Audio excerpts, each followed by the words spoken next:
Justine Frischmann has a crucial role in the Britpop story. Not only did she have her own band, Elastica, but prior to that she was a guitarist in Suede and the girlfriend of their lead singer, Brett Anderson.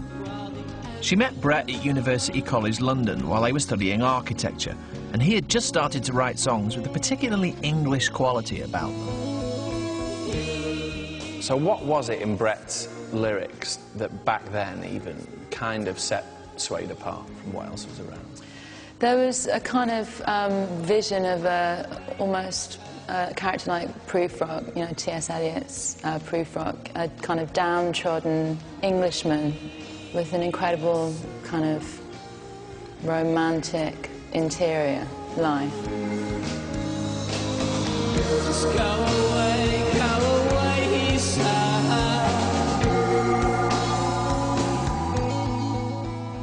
In the spring of 1992, inside about a month of each other, two very important singles came out. The first was Suede's debut single, The Drowners, made by a new lineup without Justine Frischmann.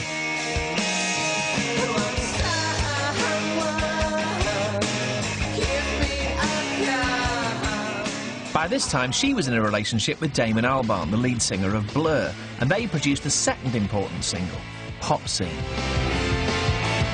Blur's roots were in Essex, but their hearts lay in the metropolitan art school traditions of a lot of London's rock music.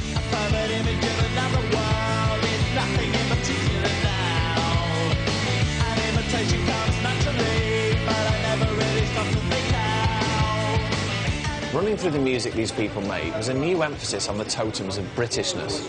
They didn't necessarily sound or look like one another, but they sang in their own accents. They were quite happy to write songs about suburban lives and a very English sense of failure. And they and the people who wrote about them drew on iconography that hadn't been seen for a while. Greasy spoon cafes, high-rise estates, motorway flyovers, and most strikingly of all, the Union Jack. Now that you found Drummer. I knew what I wanted, or more than anything, I knew what I didn't want. And, you know, just from being in Suede for years, I knew I didn't want to be anything with guitar solos.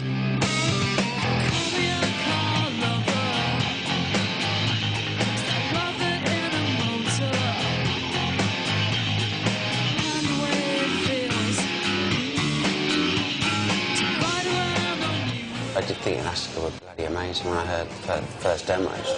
Why?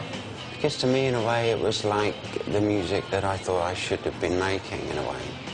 It wasn't sort of theatrical. It was more about despondency, rock and roll.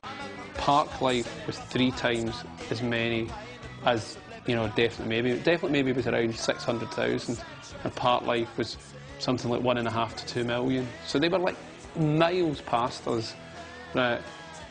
Damon Albarn and his bizarreness, right, decided to have it with these lunatics from Manchester, right? It's like, you know, these guys are never going to go away. They'll be at his funeral, you know, spitting in his coffin as it goes down into the grave, you know what I mean? But at least they were outright about it. You know, at least they said, we hate you, you Chaz and Dave Southern bastards or whatever, you know. They weren't pretending to like us and then...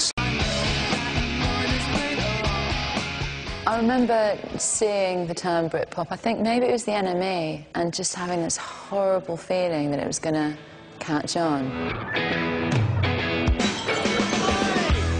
The artists may have hated the label, but being Britpop sold records. Park Life by Blur became the quintessential Britpop album, confident, upbeat, but also cynical and knowing about English life. confidence is a preference for the habitual voyeur of what is known as.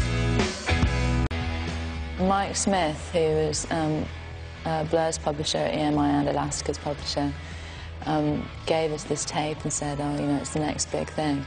And me and Damon had listened to it and we were just like, this is rubbish. It was cigarettes and alcohol, and I was like, it just sounds baggy, it's rubbish. And Damon, as usual, kind of hating anything that could possibly be threatening in any way, was just like, yeah, it's, you know, it's shit and stuff. And we called up Mike and we were like, it's rubbish, don't sign it.